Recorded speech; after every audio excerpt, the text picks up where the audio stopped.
కొత్తగా ఏమైనా శాంక్షన్ చేశాడా? ఏం లేదు. 114 చెరువులకు చంద్రబాబు నాయుడు గారు మొదలుపెట్టినటువంటి సంకల్పాన్ని మధ్యలో ఆపేసినటువంటి దుష్టుడు జగన్మోహన్ రెడ్డి మంత్రి గారు అని చెప్పే సందర్భంగా మరొకసారి తెలియజేస్తున్నా. ఈ కళ్యాణదుర్గం నియోజకవర్గ రైతాంగం ఆశలపైన నిలువెత్తినటువంటి ఈ వైసీపీ ప్రభుత్వం కొనసాగనివ్వకోకుండా దీన్ని పాడి కట్టాల్సిన అవసరం ఉంది అనేది సందర్భంగా మరొకసారి తెలియజేస్తున్నా. ఈ కళ్యాణదుర్గం నియోజకవర్గానికి జగన్మోహన్ రెడ్డి ప్రభుత్వ ఖర్చుతో వచ్చి కళ్యాణదుర్గంలో ఉషా శ్రీచరణ చేస్తున్నటువంటి చెరువుల పూడ్చివేతలో చంద్రబాబు నాయుడు హయాంలో కొన్నటువంటి సోలార్ పార్కులను సైతం భర్త రిజిస్ట్రేషన్ చేసుకోవడం, ఇక్కడ ఉన్నటువంటి ఇసుకను బెంగళూరులో అమ్ముకోవడానికి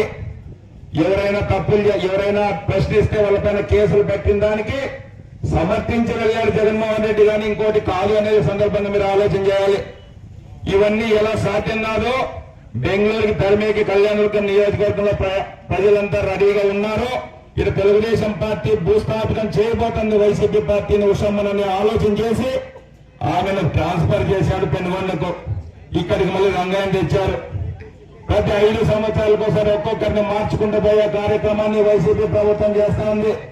అసలు దోషులు వీళ్ళు కాదు, వీళ్ళు చిన్న దొంగలైతే బందిపోలు జగన్మోహన్ రెడ్డి అని చెప్పే సందర్భంగా మరొకసారి తెలియజేస్తున్నా.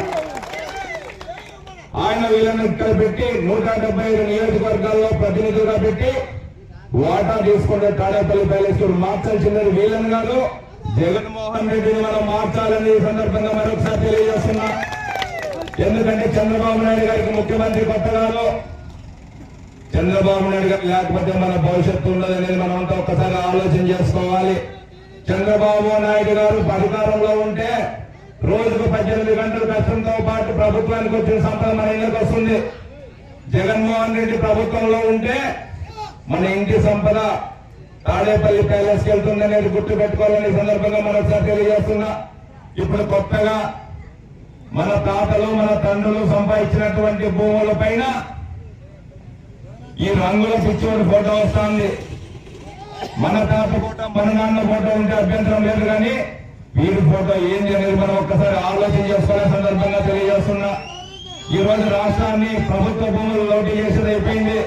రేపు అధికారంలోకి వస్తే మన పట్టా భూములు సైతం మా పాస్బుక్ పైన నా బొమ్మ ఉంది కాబట్టి ఆ భూమి కూడా నాదే అనే ప్రమాదం ఉందనేది ఒక్కసారి మీరు గుర్తు పెట్టుకుని రేపు రాబోయే రోజుల్లో మన దేవుడిలాగా పరిపాలన చేసినటువంటి చంద్రబాబు నాయుడు గారిని ముఖ్యమంత్రిని చేసుకోవాల్సిన అవసరం ఉందని సందర్భంగా తెలియజేస్తున్నా. గతంలో ఒక్కసారి చూస్తే కొన్ని రాజకీయాలు కొన్ని కులాలకు మాత్రమే ఉన్నటువంటి సందర్భంలో ఎన్టీ రామారావు గారు తెలుగుదేశం పార్టీ పెట్టి మనందరికీ రాజకీయ భవిష్యత్తునిచ్చి ఎన్టీ రామారావు గారు తెలుగుదేశం పార్టీ మొదలు పెట్టారు. ఆ తర్వాత చంద్రబాబు నాయుడు గారు ఇంకొక 4 అడుగులు ముందుకేసి ప్రభుత్వానికి వచ్చినటువంటి సంపదను మన పేద ప్రజల ఇళ్లకు పంపించి మనం ధనవంతులు చేసినటువంటి కార్యక్రమాన్ని మనం చూసాం.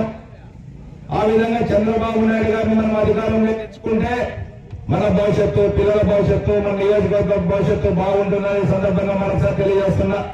మన చంద్రబాబు నాయుడు గారు కళ్యాణదుర్గం వచ్చారు. కళ్యాణదుర్గం వచ్చినప్పుడు పెద్ద ఎత్తున మీరంతా వచ్చి విజయవంతం చేశారు.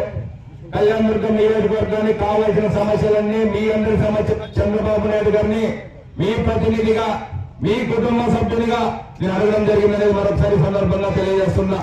నేను ఆ రోజు ఎలక్షన్ ప్రచారంలో చెప్పా, నేను ఓడినా గెలిచినా మీ కుటుంబ సభ్యునిగా ఉంటా, మీ అన్నగానో తమ్మునిగానో కొడుకుగానో మనవనిగా నన్ను ఆశీర్వదించండి చెప్పా.